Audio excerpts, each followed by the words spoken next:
आपको क्या लगता है ये कहाँ का दृश्य होगा? आप कहेंगे शायद कोई खदान है जिसमें पानी भर गया है, लेकिन रुकिए,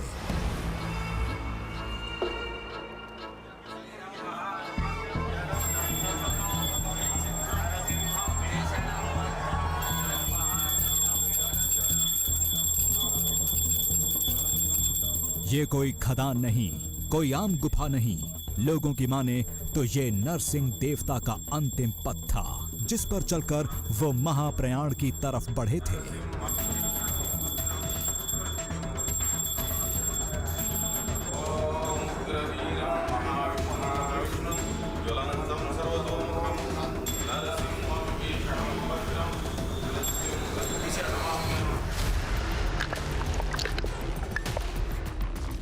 झरने का यही वो पानी था जिसने उनकी क्रोध की अग्नि शांत की थी।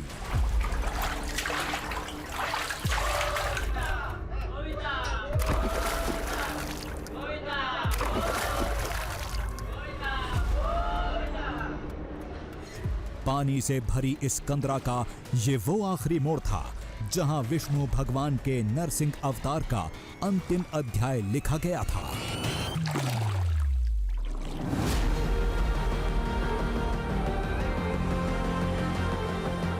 नरसिम्हा जी का, स्वामी का अंतिम मार्ग है।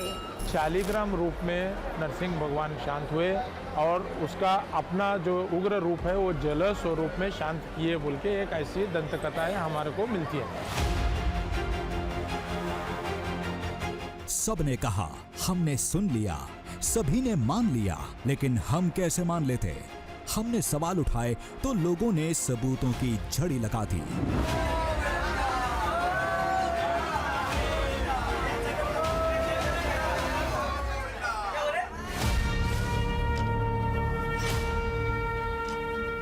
भगवान नरसिंह की स्वयंभू प्रतिमा जहां वो खुद प्रकट हुई थी।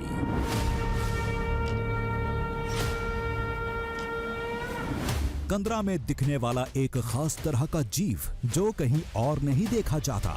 अगर आप भाग्यशाली रहे तो आपको अंदर एक ऐसे मेढक के दर्शन होंगे जो कई सालों से यहाँ पर हैं।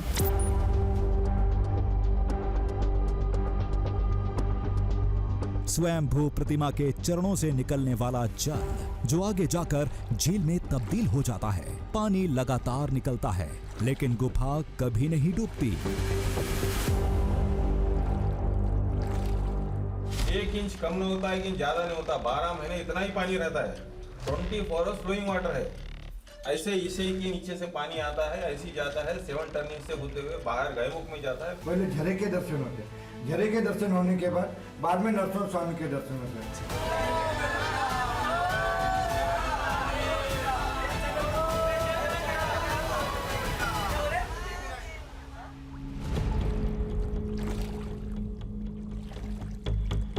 आखिर कहां से आता है ये पानी? आसपास तो कोई स्रोत भी नहीं था। आता है तो जाता कहां है? अगर कहीं जाता नहीं तो ये गुफा पानी में डूबती क्यों नहीं?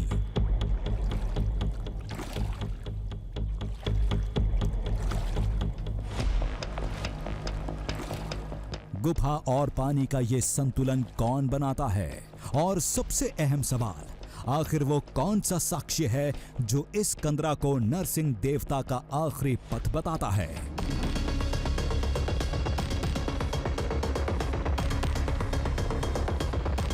ऐसे कई सवालों के जवाब तलाशने हम भी पानी में उतरे।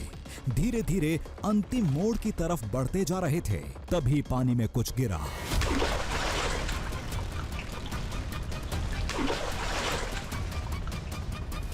पैरों में कुछ चुभा।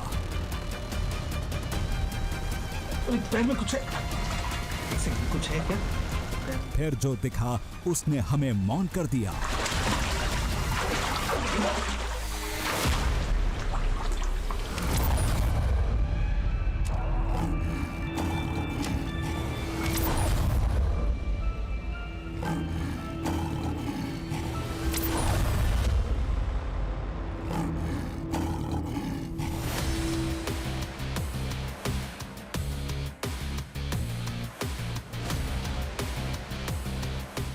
नरसिंह देवता का वो अंतिम पथ एक ऐसा दरबार था जिसके अंतिम मोड़ तक पहुंचने के लिए 300 मीटर लंबी गुफा में लोगों को सीने तक पानी में डूबकर जाना पड़ता है। भगवान विष्णु के चौथे अवतार नरसिंह अवतार की कहानी सभी जानते हैं, लेकिन जो कहानी आप जानते हैं उसमें हिरण्यकश्यप के वध के साथ ही नरसिंह अवतार की कहानी खत्म हो जाती है, जबकि असल में ऐसा नहीं है। हिरण्यकश्यप के वध के साथ ये कहानी शुरू होती है।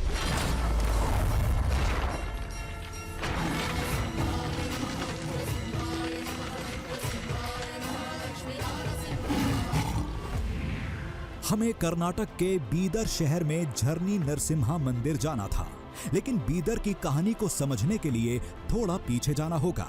करीब 500 किलोमीटर पीछे आंध्र प्रदेश के अहोबिलम में, जहां से ये कहानी शुरू हुई थी।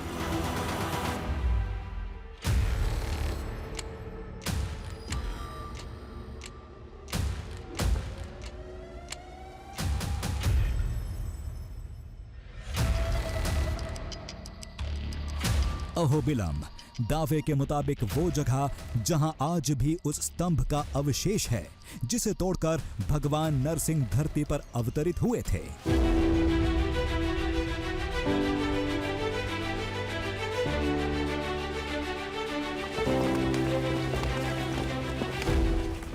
गुस्से की ज्वाला में जल रहे नरसिंह देवता ने इस पूरे इलाके में काफी विध्वंस किया था, जिसके साक्ष्य आज भी अहोबिलम में मौजूद हैं।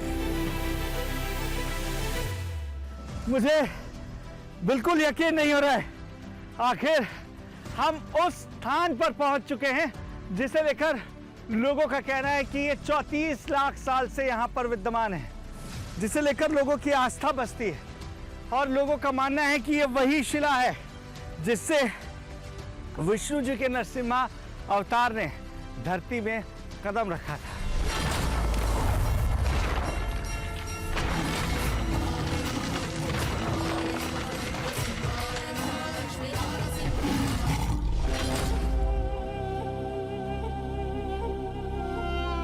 अहोबिलम से नरसिंह अवतार की कहानी शुरू हुई थी। आज हम वहां जा रहे थे जहां इस अवतार की कहानी खत्म हुई थी। दरअसल आज हम उस अंतिम मार्ग की ओर जाने वाले हैं जिसे लेकर लोगों का दावा है कि यह अंतिम मार्ग नरसिंह अवतार के निर्वाण से जुड़ा हुआ है। और तो और लोग ये भी दावा करते हैं कि इस मार्ग में आज भी नरसिंह अवतार से जुड़े तमाम साक्ष्य मौजूद हैं। विश्वास नहीं होता है, लेकिन इसी अविश्वसनीय मार्ग में छिपा हुआ है हमारा आज का अविश्वसनीय दृश्य।